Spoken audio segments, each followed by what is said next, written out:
Good day, everyone. This is for anybody who has a natal chart with planets in their first house. So,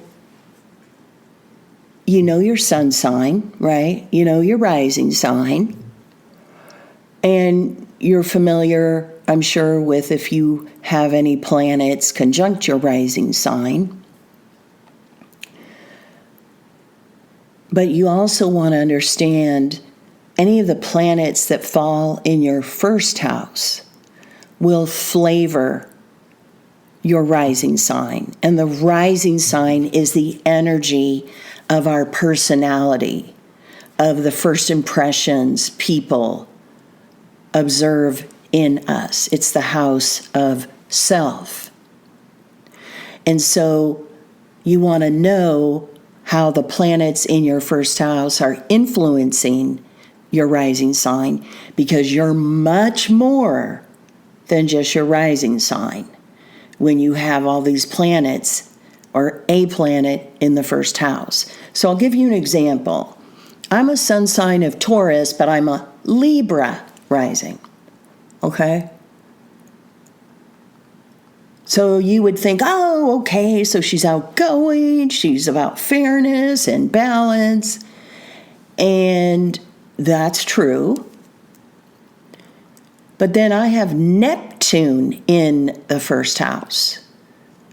And that Neptune energy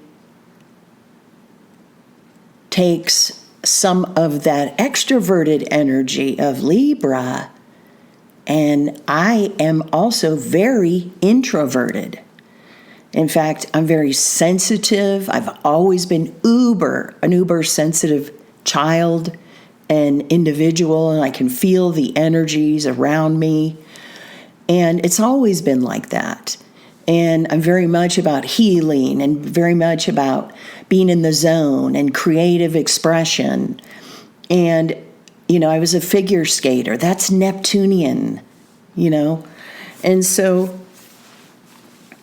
that's why it's important for you to also know how your planets flavor your rising sign. And in the same way, let's say you're working with someone and you guys are looking at your charts, and maybe you're trying to better understand each other. You're trying to understand other people or in your family, in your circle.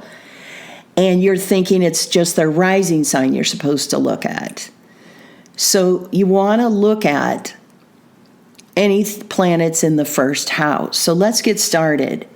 So let's say you happen to be an Aries rising, but you have the sun in your first house.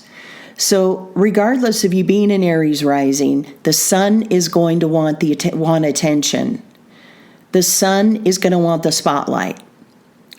And so with your Aries personality, you could be drawn to the spotlight energies. You could be seen as someone who is in the spotlight, like an entertainer or someone in Hollywood or someone in Las Vegas or someone who performs, someone who's in front of a camera.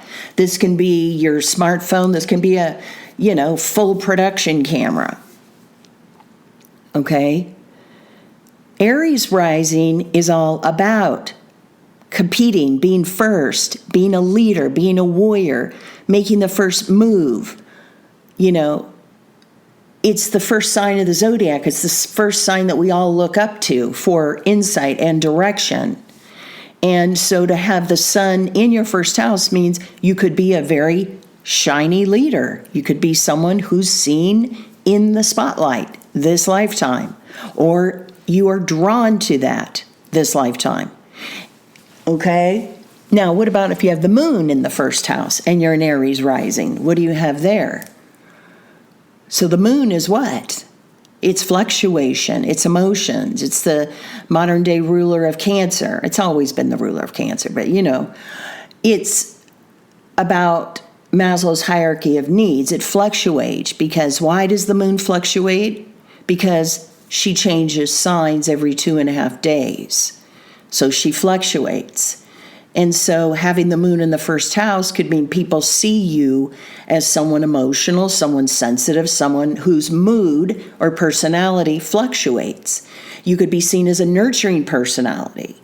You could be seen as a warm personality. You could be seen as caring. Now, Aries in general is not the most caring energy, but to have the moon there softens that Aries, okay? So you've got this moon energy right there with you in your personality as well. What if you have Mercury in the first and you're an Aries rising? Communications, writing, speaking, talking, teaching, listening, multitasking, boredom comes easily. You're a leader that needs to have communications, or communications is something you're good at, or people are drawn to you because of how you communicate, how you write, how you read, how you talk, how you teach. Whatever that is for you, only you know. Those of you that carry Aries rising and Mercury in the first. What about if you have Venus in the first house and you're an Aries rising? So now you're beautifying. There's the beautifying energy of Venus, the sensual energy, the love energy is on Aries. You're a leader that's maybe beautiful, right? You could be someone who is in the beauty, has a personality that's beautiful. Maybe the way you talk, maybe the clothes you wear are attractive. Maybe you're just seen as an attractive personality, okay? What if you have Mars in your first house? Well, Mars is the modern day ruler of Aries, so Aries kind of likes this, but it's a double whammy there. People will really see you in an Aries fiery way. You could be very competitive. You could be very much all about being a leader, being first. You could be very good at debating, very good at arguing. Aries can hold their own. Even a lot of Aries will tell me, yeah, sometimes I have to fake it to make it. So this is Aries strong energy, athletic energy, very competitive. You could be a very competitive leader. Now, what if you have Jupiter there?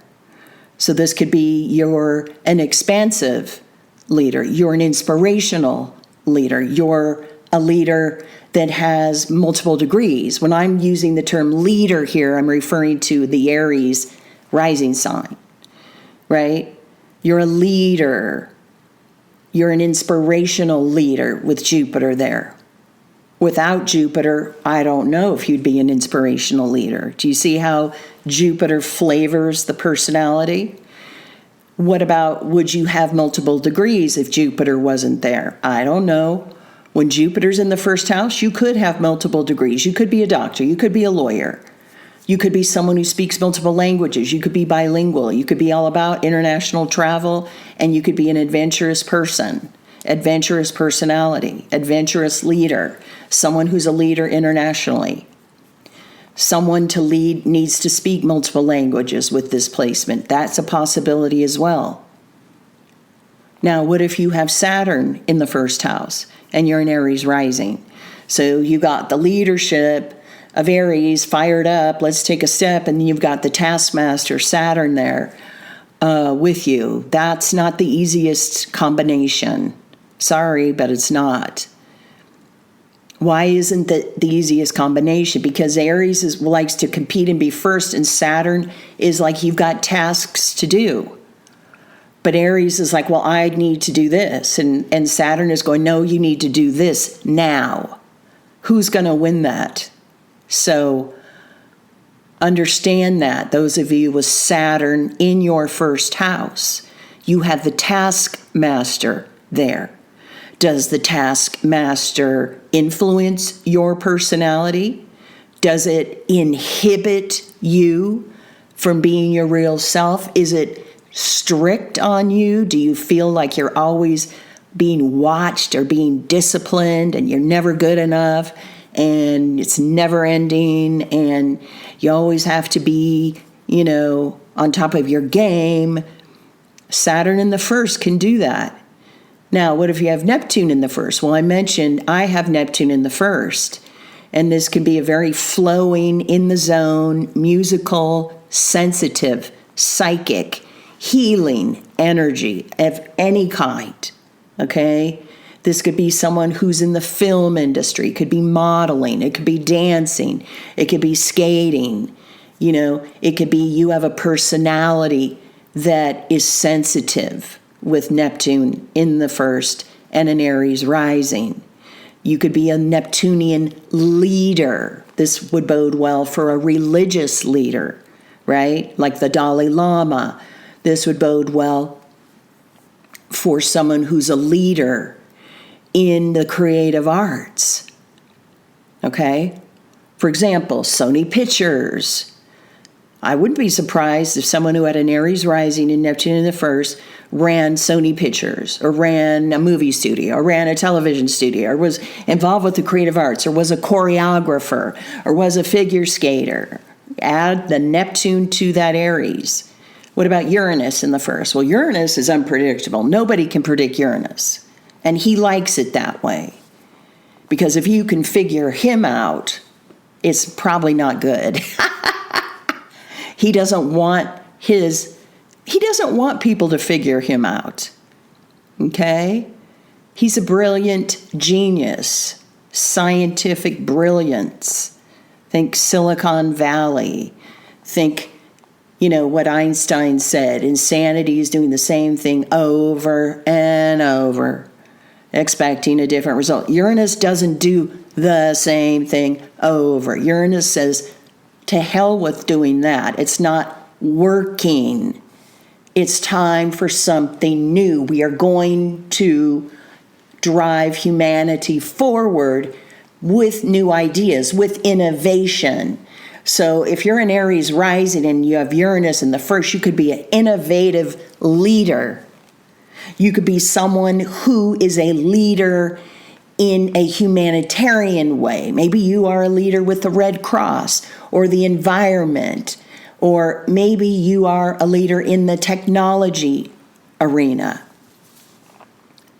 Lots of options there, right?